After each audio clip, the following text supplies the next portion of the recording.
Hey everyone, welcome back to Drawing Fundamentals. This is video number 11. So we've been looking at the torso and how to draw the torso.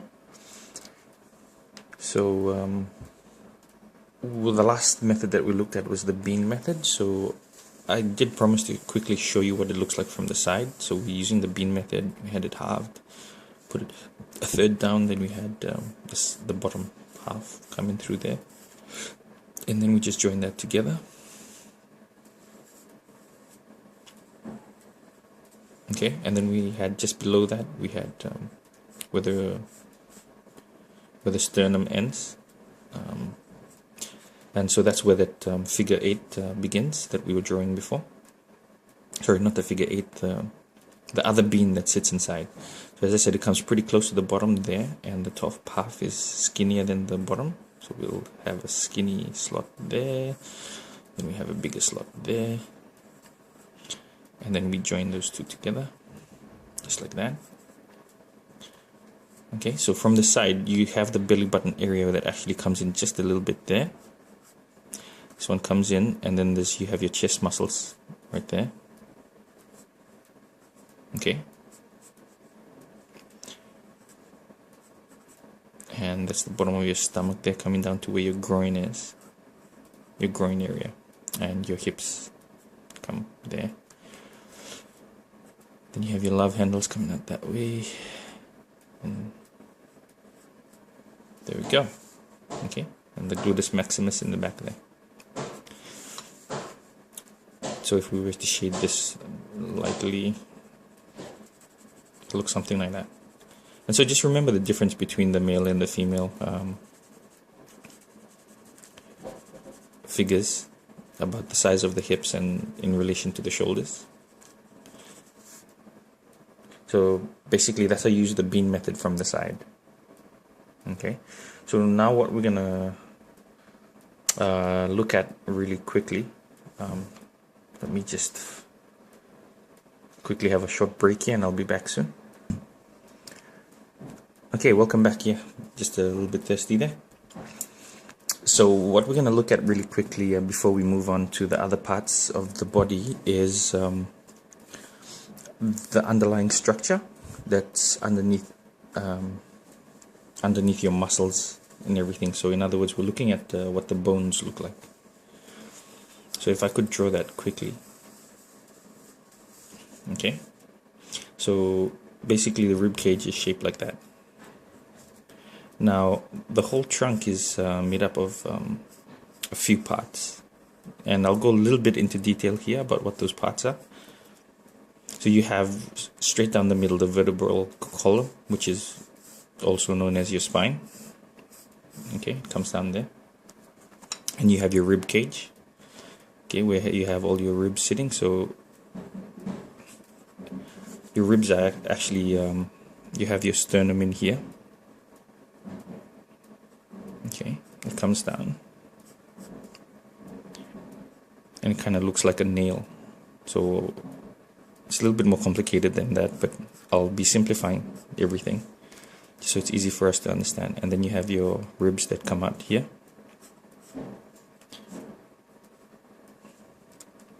Most of the ones at the bottom are joined together, but just for the sake of time, I'll just draw them quickly. Okay, so you have it basically like that, coming out that way. And they curve up. So that way, when you're breathing, your bones can kind of slightly move. Because if they were all just straight, there'll be no space for it to expand.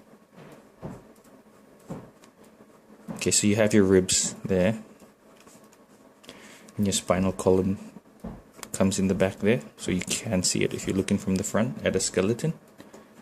So your vertebral column comes down here, which is your spine. Just below that is the top of where your pelvis area is. Okay. Now this comes in reality, it comes just a little bit out of this, just a little bit outside. Now this pelvis region is, it has this bowl shape kind of bone that looks something like a butterfly. Okay, so when you're drawing it, I mean, if you're gonna end up drawing it, just think of it as some kind of bowl. And this is that sharp edge that a lot of people might have, you know, when they say, oh, your hips are really bony. Well, that's actually this area right there. And yeah, I remember buying these drawing DVDs a long time ago by an awesome artist called Riven Phoenix, and he had these really cool formulas for drawing these things.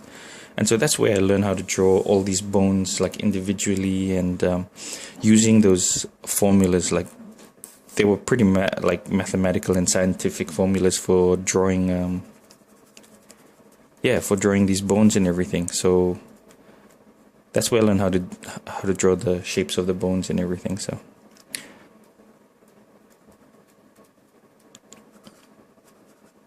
this is just to show you what the bones kind of look like.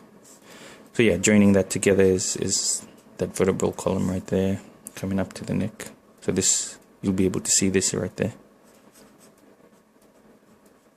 Okay, and then the clavicle comes out here.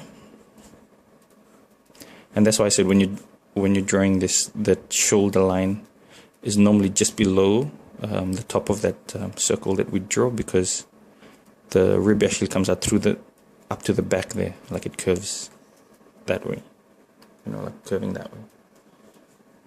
Okay. So your shoulder joint, will just represent it as a circle now. It actually comes out a bit here, and then the bone itself actually comes out a bit and then comes down. That way it doesn't interfere with your ribs and everything. So behind that is, if I can just draw that quickly, is your shoulder blade. Okay, I'm just using the general names so people can understand the different parts I'm talking about. So that's the shoulder blade there, which is connected to your clavicle right there. Now there's specific formulas, as I said, you know, for drawing these certain things. But all I want you to understand is, you know, what it looks like underneath, and the reason why we use the shapes that we use. Okay, so if you can see, if I was to take this across, that across, this is almost a third, what's this? Just a little bit bigger than a third. But if you move it down right there, around about there, it's almost a third right there, this one. So that's why when we're drawing the bean, or when we drew the other method there, okay, we were using that other method. When we used that other method, we were dividing it into thirds, because that's the bottom third. Then from the sternum there, that's where that other bean, you know, comes in when you're drawing the bean method. So just where the sternum is, there's where we put that other line right there. Okay, and so that's why we do what we do, because of that, because of this underlying structure, the bone structure. Okay, so that's what it looks like from the front, and I'm probably show you what it looks like from the side just really quickly. And you can keep these videos and download them and watch them, but don't sell them. Just download it and watch it, and so that you can, you know, keep going back and just revising your techniques and everything, so that you can get better. And hopefully, you know, most of you can become some of the next Leonardo da Vinci's, or the next people working for Disney, or whatever. But yeah, the whole point of this is just to help you get to your next level. So enjoy these videos. So I'll see you in the next one. Thanks.